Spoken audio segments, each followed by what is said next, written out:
अभी जो कराची में मेयरशिप के इलेक्शन हुए हैं तो उसमें हाफिज नईमुल हक साहब को मेयर बनाने के लिए, उनकी जीत के लिए पीटीआई ने इनके साथ इल्हाक किया, इनके साथ इत्तेहाद किया कि जी इनको कामयाब किया जाए, जो मेयर है वो जमात इस्लामी का हो और हम उनको वोट डालेंगे। तो 192 मेंबर्स बने थे, जिसमें से पीपल्स पार्टी ने तकरीबन 34 से 35 बंदे जो है वो अगवा किए, जिनमें 5 खवातीन भी। सबसे शर्मनाक बात यह है कि खवातीन को अगवा किया गया कि वो इलेक्शन में ना पहुंच सकें, आके वोट ना डाल सकें हाफिज नईमुल हक साहब को।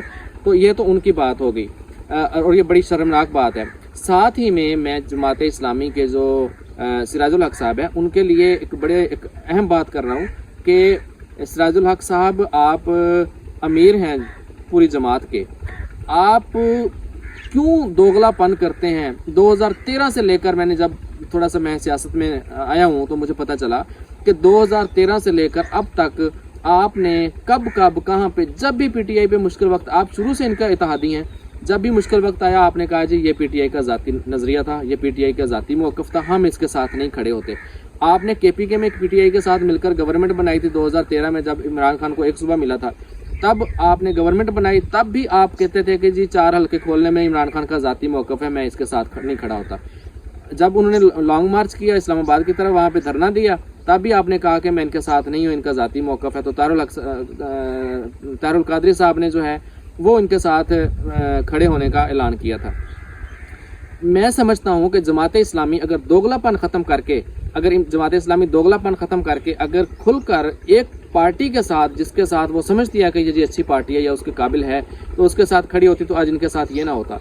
वो उनके कारकुनों को मार रहे हैं, वहाँ पे पुलिस भी कारकुनों को गिरफ्तार कर रही है, जमात इस्लामी के मारे जा रहे हैं, और ऊपर से इलेक्शन कमीशन जो है वो ऐसे सोया हुआ है भंग पी के। इसीलिए तो फवाद चौधरी ने कहा था कि जी इलेक्शन कमीशन जो है वो मुंशी है, तो सबको पता है मुंशी है। अब कल उन्होंने ये हलफ भी उठा लिया, इलेक्शन कमीशन के पास दरख्वास्त भी पहुंची हुई है कि जी हमारे साथ ज्यादती हुई है, हमारे अरकान को अगवा किया गया, वोट दोबारा करवा दिए जाएं।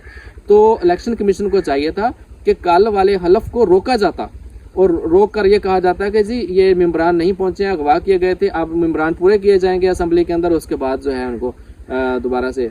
तो ये एक तरीका होता है जमहूरियत का। तो कौन सी जमहूरियत है?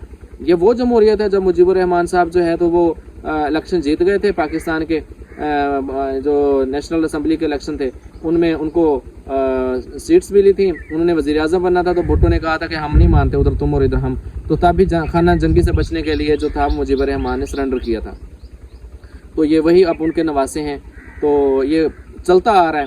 तो ये जानते हैं, सब जानते हैं, ये 3 बड़ी जमातें जो नून लीग, पीपल पार्टी और मौलाना फजल रहमान की जो जमात है JUI, अगर ये 3 को मैं कहता हूँ कि जी ये हटा दिया जाए सियासत से, तो पाकिस्तान गलाजत से पाक हो जाएगा। पाकिस्तान जो है वो अपने पाँव पे खड़ा होगा और आगे चलेगा।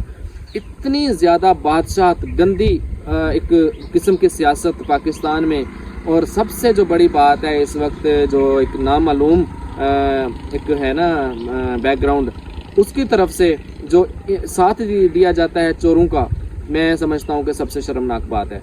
तो ये अब इलेक्शन नहीं करवाने जा रहे, अभी तक डर रहे हैं इलेक्शन से। इमरान खान के ऊपर टोटल पाबंदियां लगाने के बाद 125 से 30 अप्रॉक्सीमेटली इतने FIRs होने के बाद, और इसके सारे तकरीबन 100 से ऊपर के जो इनके मेजर कैंडिडेट्स भी हैं और कारकुन भी थे, और उनमें से कुछ जो थे वो उम्मीदवार जो थे जो कि एक मजबूत उम्मीदवार हैं, उनको हटाने के लिए उनसे प्रेस कॉन्फ्रेंसेस करवाई गई, लेकिन उसके बाद भी इलेक्शन में जाने के लिए तैयार नहीं है कि जी अवाम ने इनको वोट दे देना है। अब